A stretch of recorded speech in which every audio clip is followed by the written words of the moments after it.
नमस्कार दोस्तों।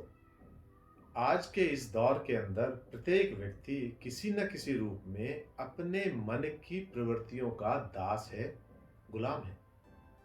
और ये देखने को ही मिलता है। कोई पद से बंधा हुआ है, कोई प्रतिष्ठा से, कोई मान सम्मान से, कोई नाम से, कोई साधन से, कोई सुख से, कोई वैभव से, कोई ऐश्वर्य से, या कोई रिश्तों के साथ, कोई नातों के साथ, कोई दोस्ती के साथ, या अन्य किसी साधन के वशीभूत होकर किसी न किसी रूप में मन का गुलाम है। और जो व्यक्ति इन मन की प्रवृत्तियों की गुलामी को स्वीकार नहीं करता, वो उन्मुक्त है, आजाद है, निर्भय है, निर्भीक है और जीवन के सही मायने में आनंद ले रहा है। आइए इस बात का विश्लेषण करें कि प्रवृत्तियां किस तरह से व्यक्ति को गुलाम बनाती हैं या गुलामी से मुक्ति दिलाती हैं। दोस्तों, बात उस समय की है जिस समय गुलाम प्रथा चरम पे थी। अनेकों राजा, महाराजा, पूंजीपति, नवाब इत्यादि गुलामों की खरीद फरोख्त करते थे।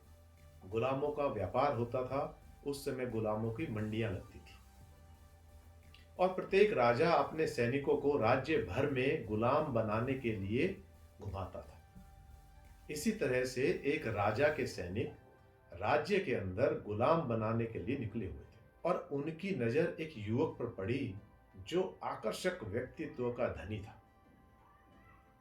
सारे सैनिक प्रसन्न हो गए और एकदम से जाकर उसके चारों तरफ भाले लगा दिए।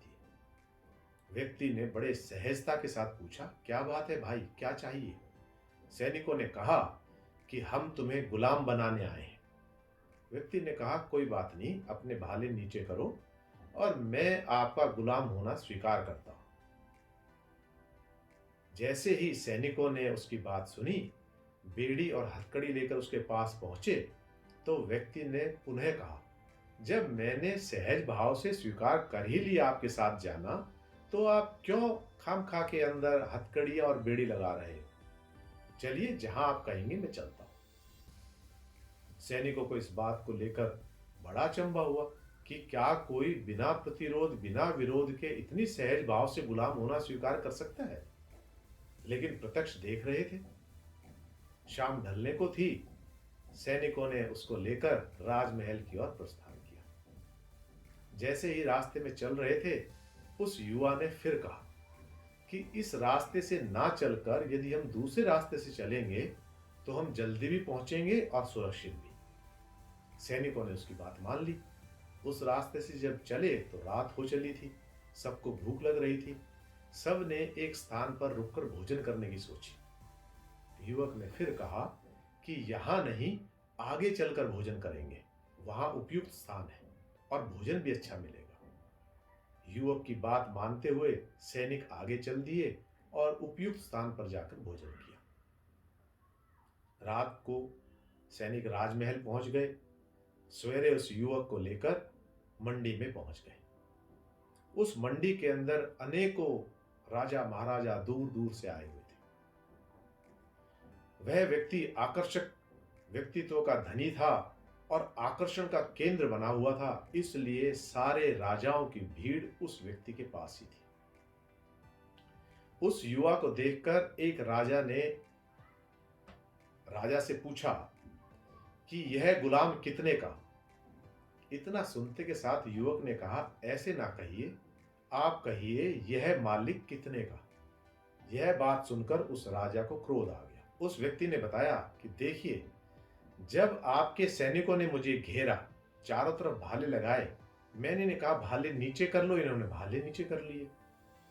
इन्होंने बेड़ी लगानी चाहिए, मैंने मना किया, इन्होंने बेड़ी नहीं लगाई। मैंने जिस रास्ते पर इनको ले चलना चाहा, ये उस रास्ते पर चले। मैंने जहां कहा, इन्होंने वहां भोजन किया। तो आप बताइए, ये मेरा कहना मान रहे थे या मैं इनका कहना मान रहा था?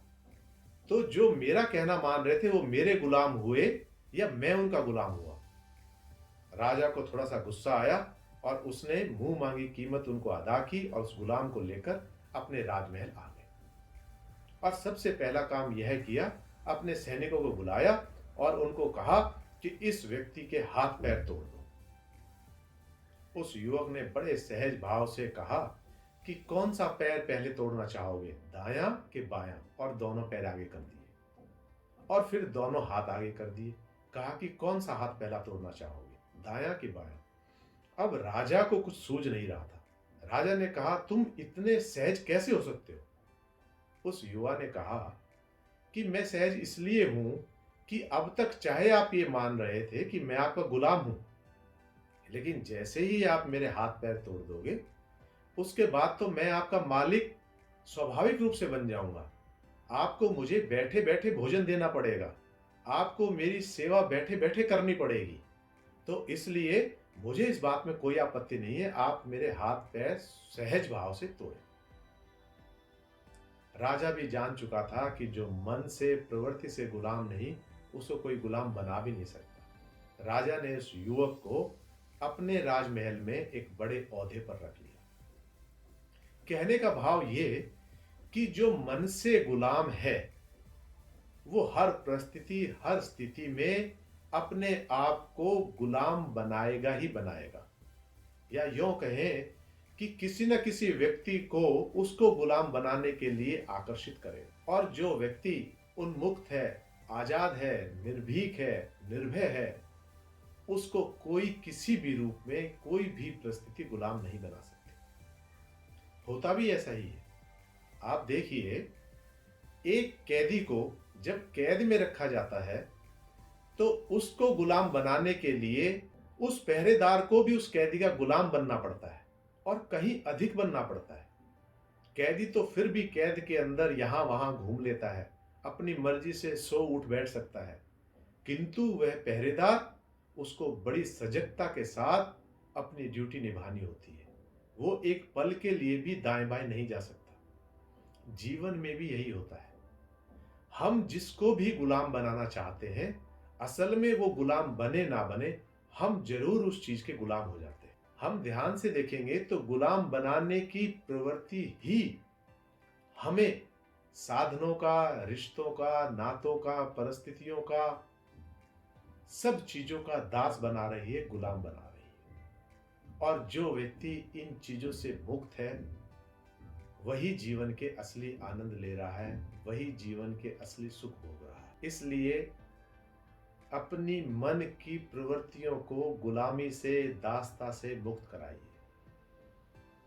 आजाद, निर्भय, निर्भीक, आसमान में उड़ते हुए उस स्वतंत्र पक्षी की तरह जीवन के आनंद लीजिए, जो स्वच्छंद आकाश के अंदर बिना किसी सीमा के जहां चाहे वहां जा रहा है। ना उसके मन में किसी को गुलाम बनाने की प्रवृत्ति है, ना वह किसी की गुलाम होने की। इसी तरह प्रकृति है। प्रकृति के अंदर कोई सीमाएं नहीं है, कोई बंधन नहीं है।